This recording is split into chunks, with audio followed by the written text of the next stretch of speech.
Welcome back to my course on fundamentals of electrical circuits. These days we are doing solutions of DC circuits, and essentially all the DC circuits that we are discussing in this session or subsection are having no dependent sources. All the sources are independent in nature. Okay, so today we'll do an extension of Kirchhoff's laws, where Kirchhoff's laws themselves happen to be extension of the basic laws of nature, which is a conservation law. Okay, so here we are doing Thevenin's and Norton's theorem for solving DC electrical circuits. Okay, the Thevenin's and Norton's can be used for solving DC networks, AC networks with dependent or independent sources. Okay, so it's very versatile.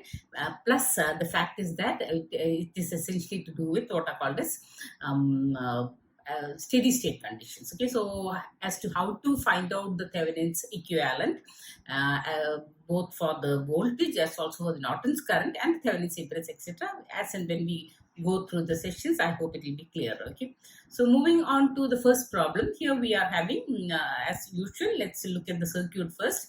I suppose it comes to your notice that we are having 5-volt source in series with 5 ohms resistor, which means that it can definitely be converted into a 1 ampere source with a 5 ohm resistor in parallel to it, such that it becomes parallel to the other 5 ohm resistor. Okay, similarly at the junction atop this particular combination, we are having 2.5 ohms in series with 2.5 volt. Okay, another 1 ampere. Okay, so now we see a continuity for 1 ampere. Okay, right from the junction Y or the terminal Y until up to the top of terminal X. Through the intersection or at the point O, we see that there is a 1 ampere flowing. Okay, so that's a continuous kind of flow. Okay, and of course there are 5 and 5 ohms in parallel for the bottom part of the circuit, and at the top part of the circuit we are having 2.5 ohms. Okay, so now let's read the problem to go further. Okay, the Norton's equivalent is asked.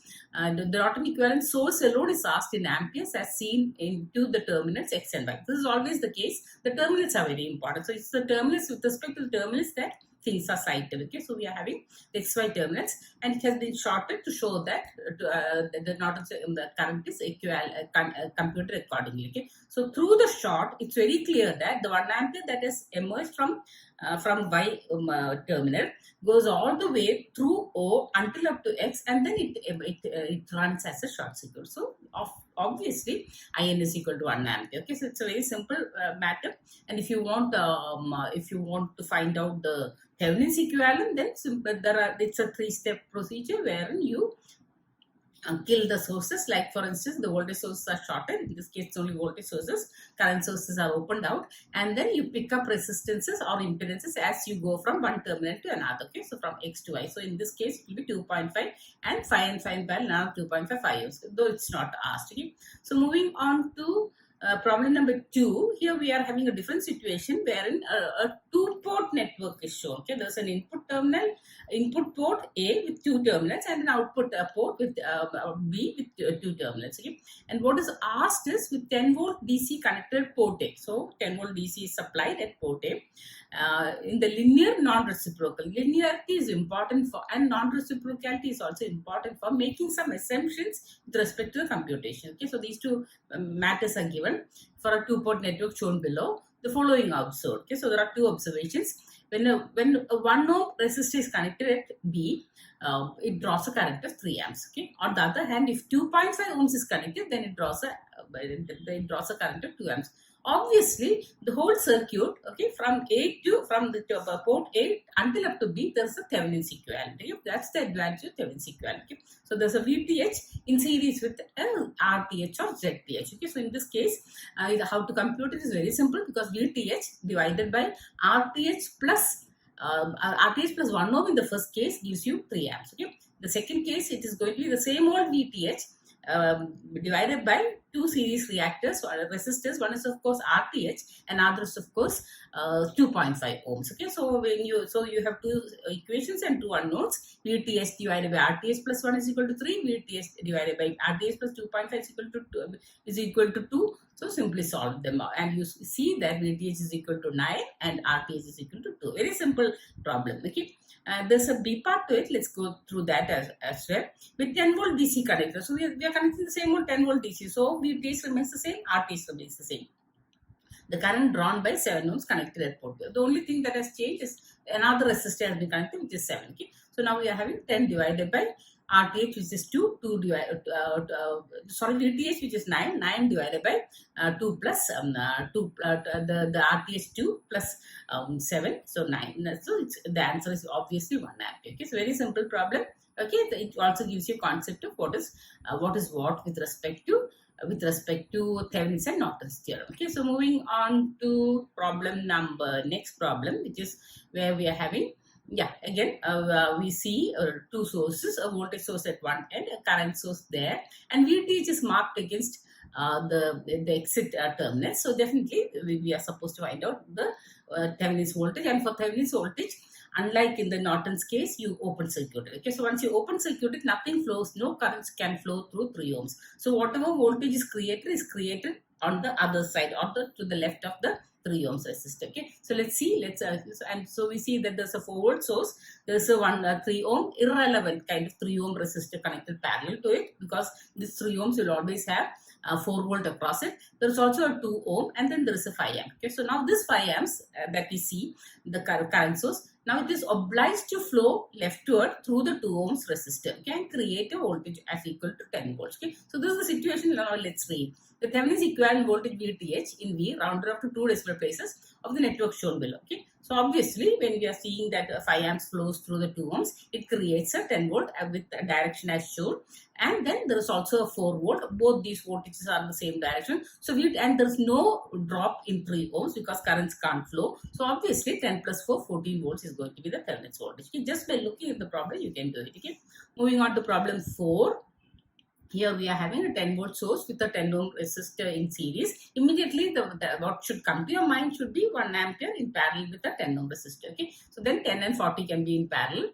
And what else is there? On the other hand, there's a 2 amp source on the other side. But of course, this current is directed downward. Okay, unlike in the earlier case where the positive sign is on the top part of the, or on the top terminal, so the current is upward. But in the case of the 2 ampere source, the current is downward. Okay, and so we are also having 4 ohms there.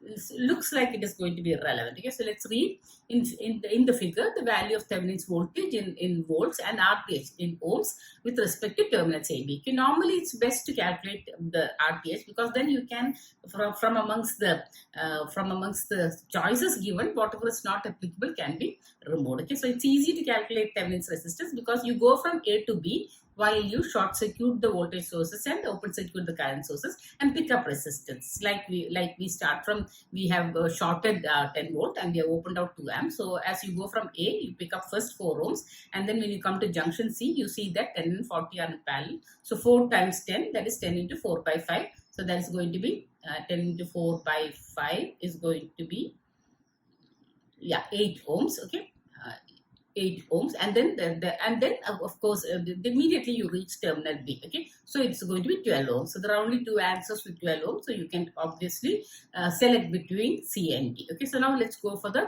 Thevenin's voltage. As was mentioned earlier, we have 1 ampere on one side, 2 ampere on the other side. So in effect, there is only 1 ampere going downward. Okay, and this 1 ampere is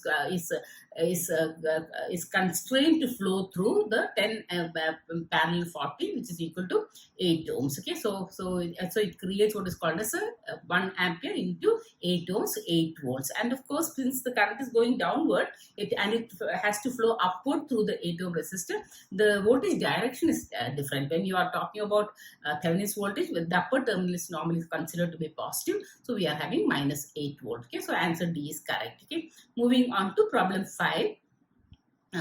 here we are having a similar situation. We are having 12 volt source in series with 3 ohms. Immediately you can identify, if required, a 4 ampere source. Okay, it is of course supposed to flow upward, and you also have another 1 ampere. So in total 5 amps is now there, and there is a 6 ohm resistor. No hanging resistors unlike in the earlier cases are there when you're looking at the situation from terminals A and B. Okay, so what is given is, for the current shown in the figure, the Thevenin's equivalent voltage across terminals A, B. Okay, as was expected. Okay, so now we are having 4 ampere upward, another 1 ampere upward, 5 ampere, and then we are having 3 ohms now has become parallel to the current source that we have generated, and this 3 and 6 when parallel together, we are having what is called as 3 into 2 times 3 is 6 ohms, so 3 into 2 by 3 or 2 ohms. Okay, so now we are having 5 ohms flowing through the equivalent 2 ohms and creating what is called as 10 volts, and at the upper terminal is positive, so the answer is plus 10. Okay, because the current is moving upward, so it flows down through the 2 ohms, making the upper terminal positive. Okay, so I suppose things are understood, because a little congestion is there in the next slide, wherein we are doing 4 problems, okay, together, such that time need not be spent on switching from slide to slide. Okay, so let's see question number 6. We see a 5 volt source and a 10 ohm resistor in series with it. Perhaps a 0.5 amps is there, and 2 volt and 10, 0.2 amps. This may not be the problem. Okay, and then we are having 10 ohms, and then we are having 1 amps as well. Okay, nothing in parallel. Okay, and there is RL there. Okay, so let's read the circuit shown below, the value of RL, such that the maximum power, such that the power transfer to RL is maximum. This is maximum power transfer theorem, wherein it is obvious, it is made very clear that that maximum power is transferred when the resistor RL is connected to Thevenin's equivalent. Okay, it could be a Norton's equivalent also, but the Thevenin's resistance has to be equal to resistor RL. Then maximum power transfer is possible. Or in other words, RL must be equal to RTH. Okay, so how do you get RTH? Simply by short circuiting the voltage sources and open circuiting the current sources, and starting from the upper terminal of RL, where we first see 10 ohms, because the open circuit admits no path for resistor, and then thereafter by virtue of the 2 shorted voltage sources, we have 10 and 10 in parallel, so that's 5 ohms. So 10 and 5, 15 ohms. As simple as that. That's all that's required. So we have 15 amps. Okay? On the other hand, if you have to find out the Thevenin's voltage, etc., some kind of source conversion, etc., may be required. Okay, so let's not move into that. I hope that you'll do the problem on your own and find out that it's still very simple. Okay, moving on to the 8th problem. Let's go for the 8th problem first. Here we see here we see a 1 ampere source and a 2 ampere source and a 2 volt source. Okay, and then 1 ampere has 1 ohms in parallel. Okay, this is conventional. 2 amps has 2 ohms in parallel, and 2 volt has 2 ohms in series, so that can give rise to a 2 by 2 1 ampere source, and that too such that it is puffed out, or it is pumped out over the through the positive terminal. Okay, so now and moreover, we also see that there's a 1 ampere source emerging, and then it is getting connected, or it's the same old current. Okay, or in other words, there's continuity for the same old current. Okay, 1 ampere. Okay, and then 2 amps is coming and joining it. So those things can be observed before reading the problem, in the sense that in the circuit shown below, the Thevenin's voltage will teach us what. Okay, so very simple. This can be easily done. How do you do it? You have now 1 ampere, as I said earlier, 1 ampere moving from D to C. Okay, because both the amperes are both the current sources are equal,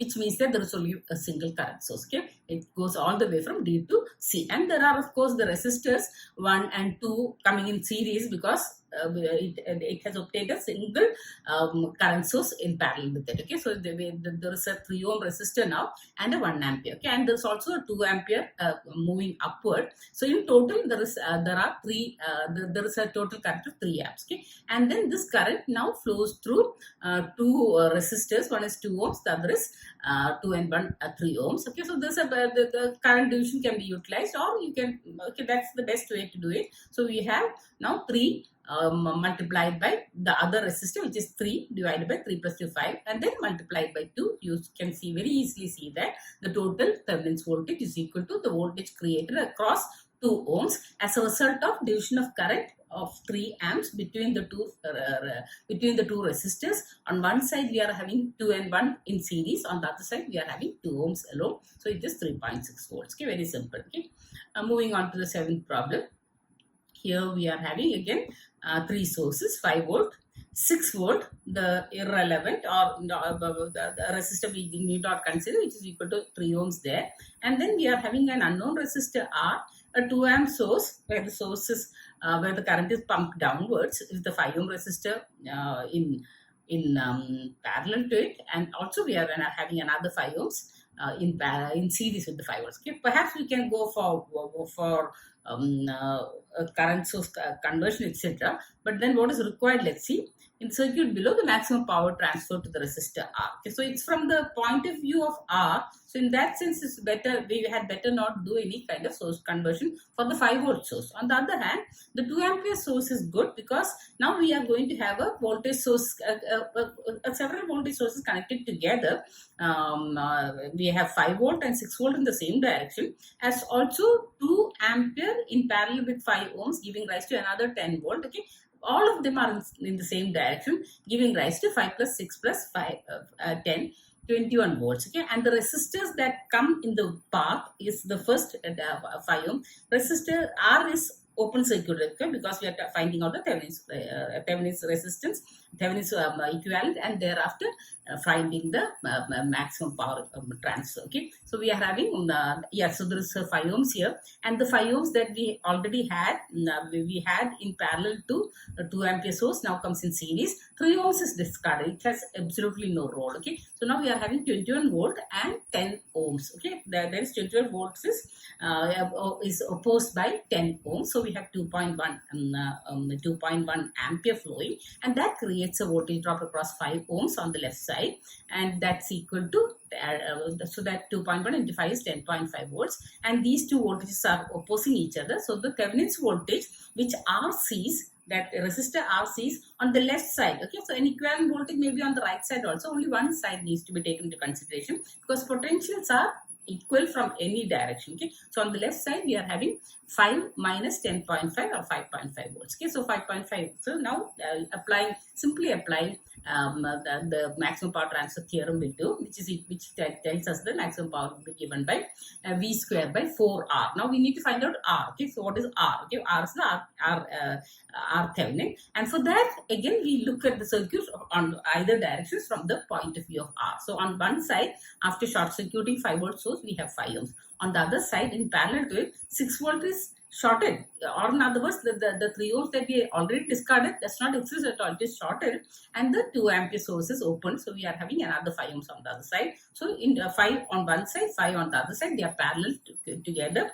From R's point of view, they are parallel to each other. So it's going to be equal to 2.5 ohms. Okay. So now it's very simply, easily you can solve for the problem by 5.5 square divided by 4 into RTH, which is equal to 2.5. It comes to 3.025 watts. Okay. So moving on to problem 9. Yeah, there is a 6 ampere source, there is a 16 volt source, and there are certain resistors and terminals AB is shown. Okay, and what do we have here for the network shown in figure below? The Thevenin's voltage is what? Okay, so VAB is what? Okay, so very simple, and some options are there. They are all very small values.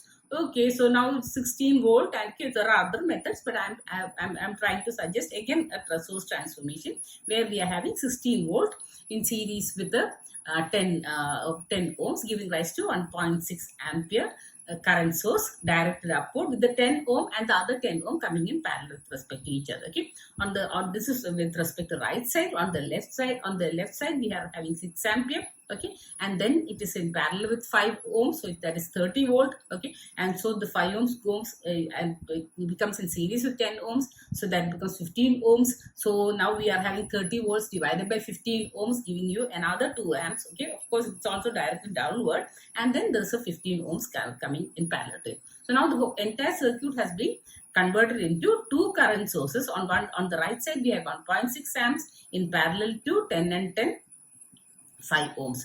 on the right side, on the left side, we are having 2 amps in parallel to 15 ohms. Okay, and then the currents are oppositely directed. So in total, 2 minus 1.6, that's only 0.4 ampere source, and then it is flowing through the different resistances. That is, one is on one side is 15, on the other side is 5. You can choose any of the resistors, find out the current flow through it, and then or you can take the combination, and you can see that the Thevenin's voltage is going to be oppositely directed, because the top terminal will not be positive, because the larger chunk of current is downward. So you are having minus 1.5 volts as the answer to it. Okay, so moving on to the 10th problem.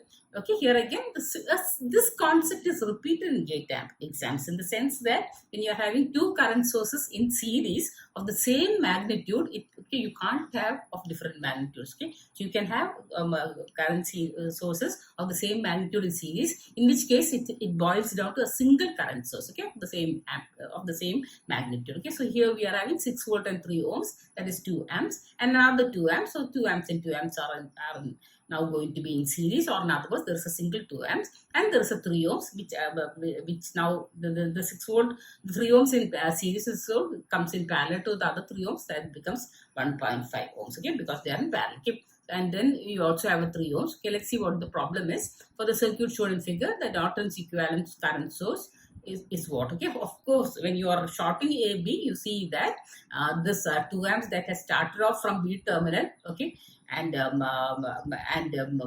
continuing through the 2 amp, the real 2 ampere source arrives at A and then flows as 2 amps through the short circuit. Okay, it will not flow through any resistors, because there's a short for it via the Norton's short that we have included here. Okay, so we are having 2 amps as the current, and that's the Norton's current. Okay, regarding the Thevenin's impedance or resistance, the 2 ampere source can be opened out, the 6 volt source can be shorted. So we see that after picking up 3 ohms, when you travel from A, you again encounter 3 and 3 in parallel, that is 1.5. So 3 and 1, 4.5 ohms. Very simple. Okay, moving to the 11th problem.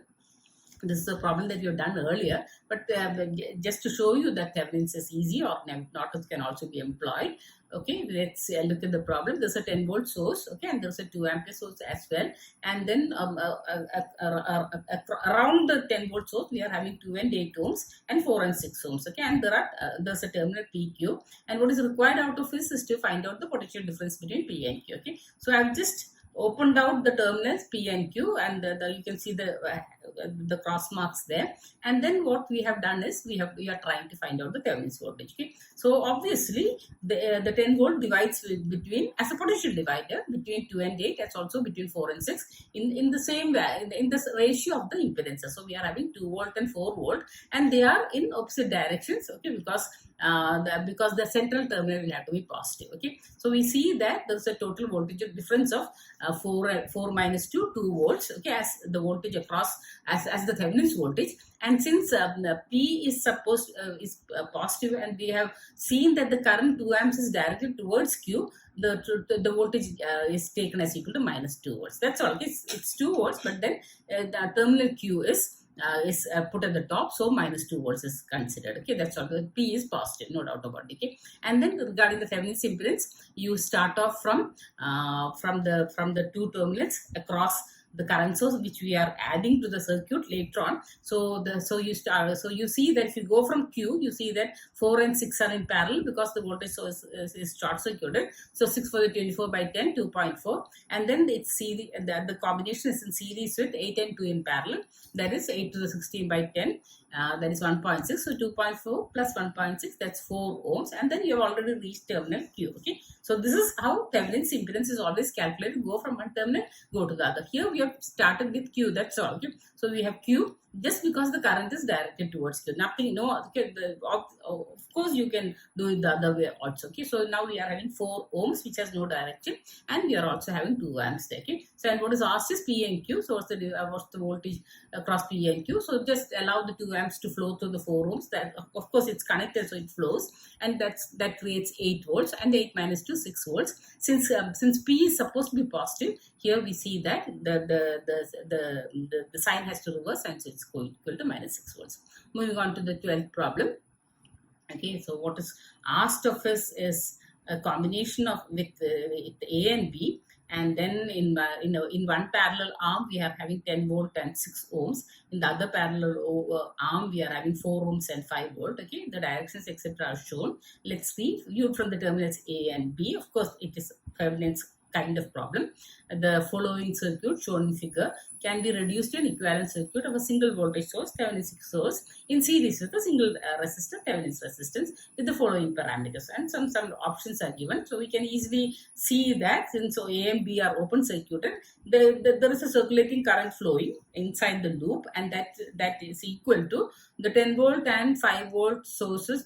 Since they are so if you go from 10 volt minus to plus and then minus to plus, so you can add them together. So that's 15 volt and opposed by 6 and 4 10 6 and 4 10 ohms. Okay, so that means 1.5 amps flows and creates a voltage across 6 ohms or 4 ohms. Okay, so if you are looking from A, B, any of the arms will give you the total voltage, Thevenin's voltage. Okay, so now since we are having 1.5 flowing through 6 ohms, that gives you 9 volt there, and 9 volt and 10 volt are in opposition to with respect to each other because the current flow is clockwise. Okay, because of the directions of the voltages. Okay, so voltage sources. Okay, so we are having 1 volt. Okay, so two answers are 1 volt. And to find out the resistors, when you look from A, B, short the sources, the voltage sources. So we are having 6 and 4 in parallel. So 6 4 24 by 10, 2.4. Okay. So 1 volt and 2.4, option B is correct. Okay, so that's all that's there from amongst the Thevenins and Nortons, especially with respect to independent sources. I hope several kinds of problems were done, but mostly the concepts are similar, especially in the sense that we have to be very, the source transformation is a very easy, is very adaptable. Okay, as and when we require, we can transform. And normally the numbers, the numerical values of the source and the resistors will suggest if you have to do something. Any resistor which is across which the Thevenin's voltage has to be found out, or any source or any element across which the Thevenin's resistance has to be, Thevenin's equivalent has to be found out, or Norton's equivalent has to be found out, should be left alone. Okay. Then we come to the steps. The first step is, of course, for a Norton's equivalent, you will short circuit the terminal. For Thevenin's equivalent, you will open circuit the voltage source. And thereafter, what will you do? You will find out the voltage across the terminals AB or the terminals PQ or whatever is asked. Okay, so for that, of course, if there's a current source, whatever path is left through which the current will flow, and then try to find out the total voltage. Okay, so if there are two paths, only one path need to be taken. If there are parallel paths, only one parallel path needs to be one of the parallel paths needs to be taken to find out the Thevenin's voltage. Okay,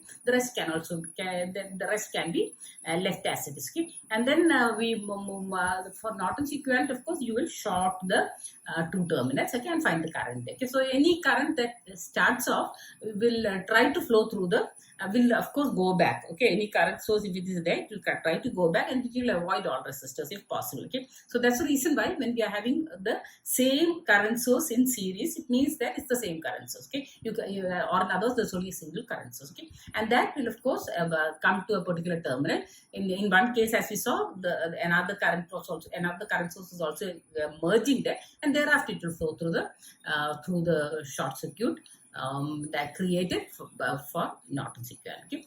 Coming to Thevenin's resistance, which is the same as for Norton's, you go from one terminal to the other, picking up resistances or impedances, but at the same time you open out the current sources and short circuit